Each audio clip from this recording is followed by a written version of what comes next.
Welcome to my June garden tour.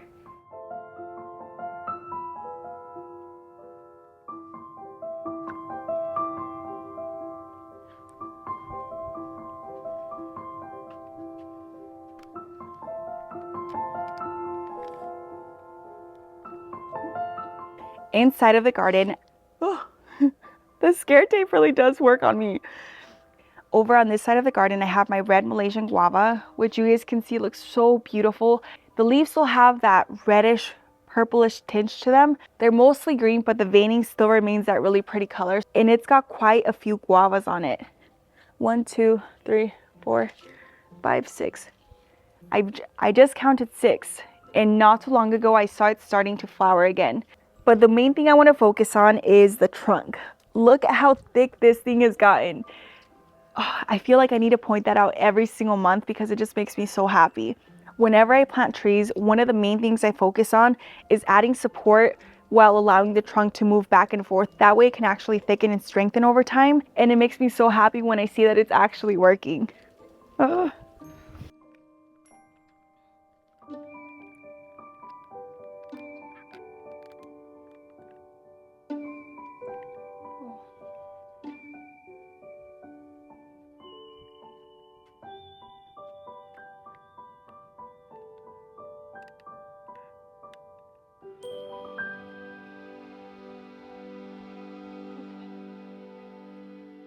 The sun is getting very intense, but in this planter I have some eggplant along with a tomato plant. The tomato plant looks extremely sad right now, which is understandable because again it's really hot, but it still has some fruit on it. And for the longest time the birds were coming after all of the fruit on my tomatoes. And then I set up feeders and a bird bath, and now I actually have tomatoes on here ripe with no bird holes on them. There are days when I do get frustrated and I'm like, I don't think it's working because I still see them in the garden beds once in a while. But I think they're just searching for seeds at this point and they're not really bothering the fruit, which is a huge deal for me. Maybe we can be friends. Next to it is my Marseille Black VS fig tree. And this tree did get a little bit of sunburn, as you can see right here. But for the most part, it looks pretty good. It's got a ton of fruit on it. The fruit on this variety doesn't get very large, but it's so good. It's extremely delicious and jammy and reminds me of berries.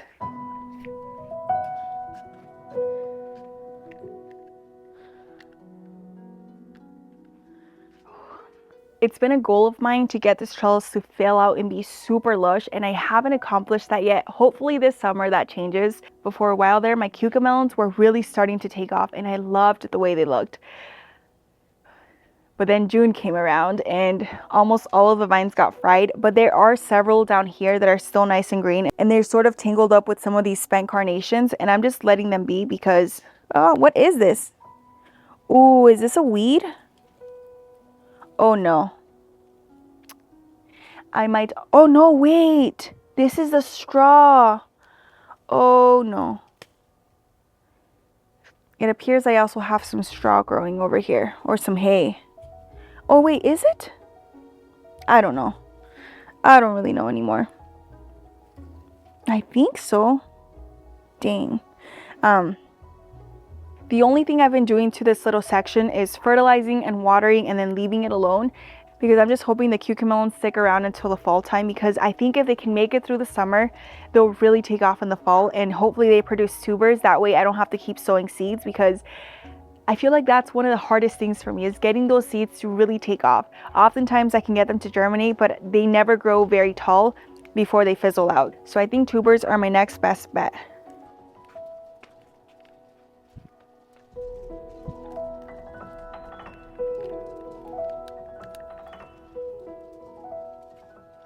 Oh, there's a huge spider right there.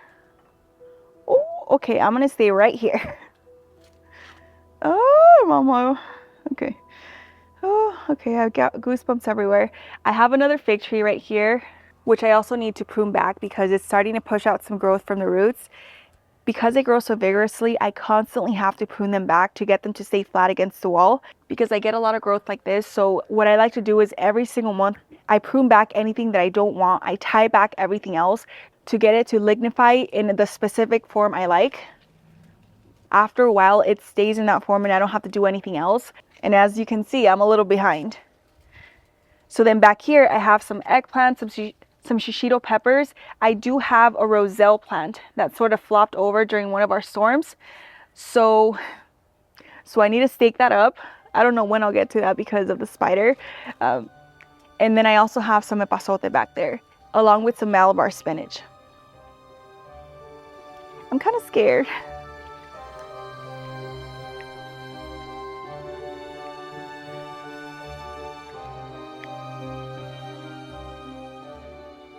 This garden bed is very full in Lush right now. We have things like serrano peppers over here. We have several tomatoes, which I have covered in some, ooh, the wind left some of it uncovered, but I have them covered in tulle right now. I also have a bunch of Armenian cucumber vines, which are kind of growing crazy and all over the place. No, really, they're growing crazy. You guys shouldn't be over here. Uh-oh. Okay, they should be over there somewhere. I need to tie them up. I also have several more peppers and some squash in here. Oh, that's just a serrano. Ah, okay. Overall, the bed is pretty full, but it doesn't have a lot of plants in it. I think the plants have just started spreading out, but I have a lot of bare space, so I'm gonna go through and sow several more things in here. I actually had a couple more tomato plants, but most of them fizzled out, so I need to go through, add more stakes, and then plant a couple more varieties because I love harvesting tomatoes from the garden. I think it's quickly become one of my favorite things to grow.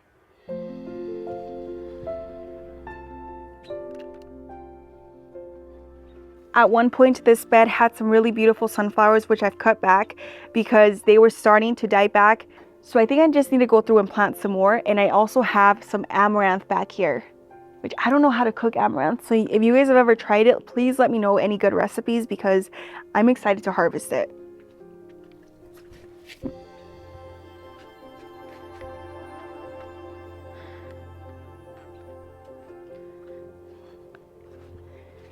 This next bed looks beautiful. I don't know what type of squash this is.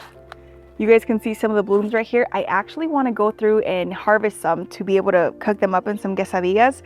But the leaves on this vine are beautiful. They're enormous and they do wilt during the hottest parts of the day, but then they quickly perk up in the evenings. And just look at them. They're beautiful. They're gorgeous.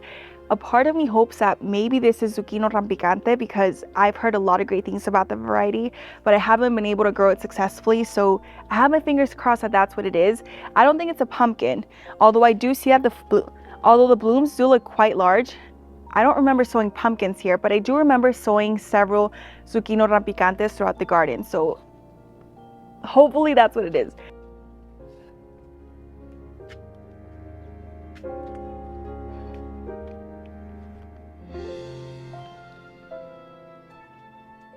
I know it's kind of hard to tell because everything is growing so crazy here, but I've got several melon vines that are just putting on feet of growth every single day, and I need to go back and continue trellising them. Literally probably every 2 days I come in and I tie them back, or I start draping them into place so that the tendrils can start wrapping themselves around. Look at this vine over here. Part of that squash vine is still over here, so I need to go through and place it where it needs to go. I have some tomatoes hidden amongst these. These are some tomato tomatoes. I also have some more Armenian cucumber vines, some beans. Oh, some beans, and I think that might be it. It's not a whole lot in this garden bed. It's just that everything is just growing crazy. And then this bed has some tomatoes as well. It's got that same squash plant over here. Again, I really hope this is zucchino rampicante. I've got some other squash varieties down here. These have started putting flowers again. They had stopped for a while there, I think just because it got too hot. Once I set up the shade cloth, they started pushing out some more leaves. They started perking up, and now they're starting to put out blooms again. I have some peppers and some Roselle hibiscus in here as well. I actually went through and direct sowed several more Roselle hibiscus, but the birds kept pecking at them and I think taking the seeds, so a lot of them didn't come up. but I really want to keep trying because I love Roselle, or in Spanish is Flor de Jamaica, and it's actually this one right here. So this plant is one of my absolute favorites and one I would recommend to anyone who has a very long growing season, because it can handle the heat, it can handle full sun, and not just that, it's very productive. And the Flor de Jamaica that you harvest from this, tastes so much better than the store-bought one, and the store-bought one tends to be really expensive. Ever since I started growing it myself, my husband refuses to drink the one from the store because he says it just doesn't taste the same. And I agree. It tastes amazing. You guys really need to try it. As for these planters, we've got peppers, eggplant, more peppers. You guys can see here the peppers are red because I just couldn't get through them. I harvested as many as I could every single week and I still couldn't keep up. And then the same thing started happening with the eggplants, where a lot of them started becoming yellow because I just wasn't harvesting them fast enough, as you can see right there. So now these are perfect for seeds, which I'm probably going to save. And the plant itself is also starting to bloom again, which is awesome because that means we're going to get another flush of production. Everything in this planter has been overwintered from last year, so that's why they're still producing and still hanging in there even though it's really hot, and a lot of other plants would have fizzled out by now. I know our summers are intense, but our winters are so mild, and that's one of the biggest benefits of gardening here in Arizona, is that we're able to overwinter a lot of plants. This next planter also houses some really large pepper plants, which is wild to me because these planters have closed bottoms. They're only a foot wide and a foot deep. And I have 3 plants in here right now. And I actually have 4 plants in here. I have 3 pepper plants, 1 eggplant, and I'm gonna stuff something else in here as well. One thing that I've quickly learned about gardening is I used to focus a lot on container sizes, and I figured if the container wasn't large enough, the plants would never thrive. But you guys can see this pepper plant. It's enormous. It's probably as tall as I am, and it's in a tiny container. Its roots are not in the soil, it doesn't have an open bottom, and it's still thriving. And I think that's just because it's being fertilized and it's being watered. And it's doing great. It actually has a ton of blooms everywhere, which means that we will eventually get a really good harvest from it. It was also overwintered. And then behind it, I actually have another pepper plant, which isn't looking quite as amazing. This is a pasilla pepper. A lot of the peppers have become a little too ripe because, again, I couldn't keep up. And the leaves are a little bit wilted, but it's still flowering and it's pushing out new growth. So I know it's gonna perk up soon. It just doesn't seem to like the heat that much. But I don't blame it because I don't either. The last planter has some pepper plants, bitter melon, Armenian cucumbers, and sunflowers. In between the planters, I have my Parfianca pomegranate, which is loaded with fruit. I wouldn't say loaded. I mean, it's still a pretty small tree, but it's got about 5 fruits so far, most of which I've covered with organza bags just to keep the birds away and also to keep any rodents out. And some of them are starting to ow! They have thorns, but some of them are starting to blush and they look really pretty. They remind me of ornaments on the tree. And the plan for this tree is to have it sort of drape over the trellises, almost as an informal espalier. I was inspired by espaliered pomegranate trees, but because I don't have a lot of space, I wanted to keep it a little bit more narrow and just have it drape over the trellises. That way we have a lot of pomegranates dangling down in the next few years. Next up is my loquat tree, which has put on a lot more growth, and you guys can see a lot of that saltburn on here. And I think I was doing the exact same thing that I was doing with my Mexico La Grande avocado, which is I had the irrigation right on top of the root ball. So I pulled it back and look at it now. The new growth looks a lot better than the older growth. I don't like seeing all this saltburn, but I know that the issue is the water. So once that's fixed, it should show a lot more improvement. But overall, the tree is still looking really beautiful. I've only tried loquats once, but I can't wait to try them again because I can never find them in store. I feel like it's one of those fruit that I need to grow myself. And it's really delicious. Next to that, I have my sunshine blueberry. This blueberry had 0 saltburn last month, but as you guys can see, it started showing signs of it once I decreased the water, because at one point I felt like I was overwatering things. Once I increased it again, it started pushing out a lot more growth, and that growth doesn't have saltburn anymore. Next to that is my pineapple plant, which is looking beautiful. It's starting to get a lot taller. And I still haven't done anything to it because it just seems to thrive on its own. And then next to that, I have my heritage raspberries, which I also need to start trellising up a little bit better because some of the canes are starting to flop over, but they're hanging in there. They haven't produced yet. I don't think they will. If they ever do, it will probably be around the fall time. But I'm happy that they're still alive despite the heat waves we've been having. And I think that all just goes to show that microclimate makes a huge difference.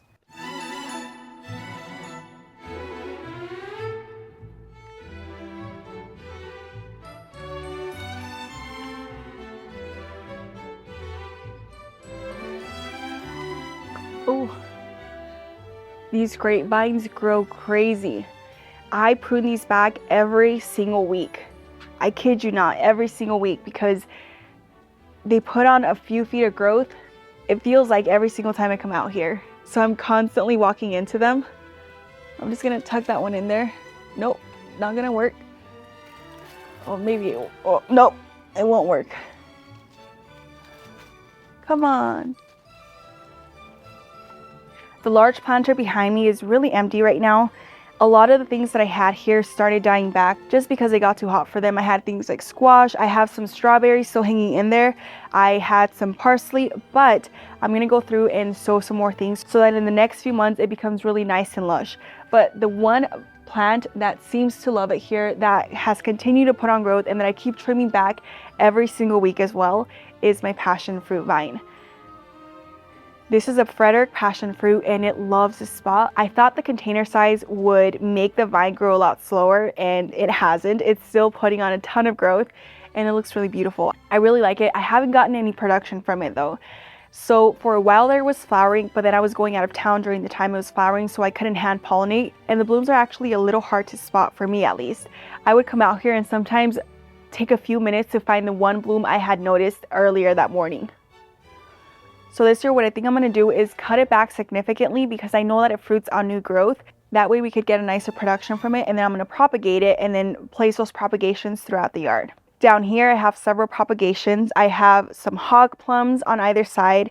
This is a red variety. I bought the cutting off Etsy, and the hog plums themselves look amazing. They have quite a bit of growth, and I have them here under the shade even though they can handle full sun because the containers are a lot smaller and I didn't want them to fry, which I was starting to see over here. So in a few months, I'm going to transplant them into larger containers. That way they can handle the cold a little bit better. But for right now, I want them to focus on developing the roots. I also have a Manila mango and my fig propagations along with my little soursop tree.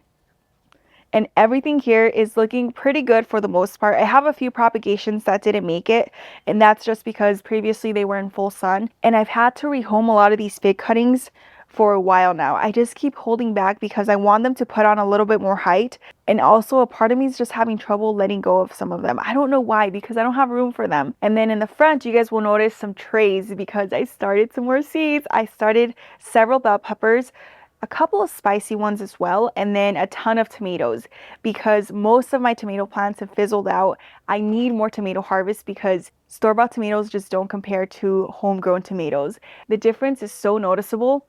Once I stopped getting harvest and I started buying tomatoes from the store again, they're just so hard. They're bland. It's not the same at all whatsoever. So I need to grow my own. And I should have started those honestly probably about 2 or 3 weeks ago, but I was just so busy I didn't have the chance, and I finally got around to it, and I thought I'd be a little bit more late, especially now that monsoon season is coming around the corner. This is the perfect time to plant another row of peppers and tomatoes. But it's been less than a week since I sowed those seeds, and several of them are already starting to pop up, and that's just because it's really warm here, so they're able to germinate a lot faster. They're shaded from direct sun, so the little containers aren't drying out as fast, and I think they'll be ready to go in a few more weeks.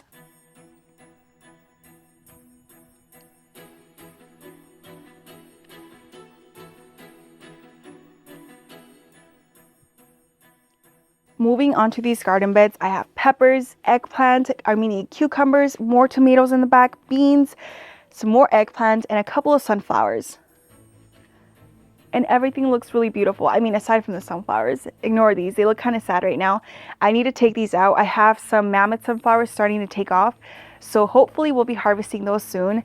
And then my tomato plants are covered with, what is it called? And then my tomato plants are covered with green tulle as well to keep the birds away and any other rodents who try to get to my fruit. This bed is full of guanzontles. Those plants got enormous. I didn't know they would grow that wide. They're pretty much taking about half of the garden bed right now, so I kind of wish I'd grown them in containers, but I'm going to go through and harvest a ton of them soon because the flower pods are actually starting to develop, and that's what my mom would use to make her dishes. And then I've also read online that the leaves can be used as a replacement for spinach. It makes sense because one of the plant names is Aztec spinach, so I need to try it. I haven't tried the leaves yet, but I want to now. The rest of the garden bed has several beans, a ton of melons. It's still pretty bare, but it'll get there soon. This is the last garden bed, and it's got some peppers, a couple of strawberries, some melon vines, and then some beans. I did have a couple of cucumbers in here, but they didn't make it through the heat. The rest of the garden bed is pretty much empty. I did have a lot of my greens here, a lot of my brassicas, so that's what I plan on putting here in the fall. But in the meantime, I have to figure out what to add in this location. About 2/3 of the bed is completely empty, and I thought it wouldn't get as much sun, but it actually gets quite a bit of sun. So I have a lot of options to work with here. I might wind up adding some Roselle hibiscus and maybe a couple more tomatoes in here.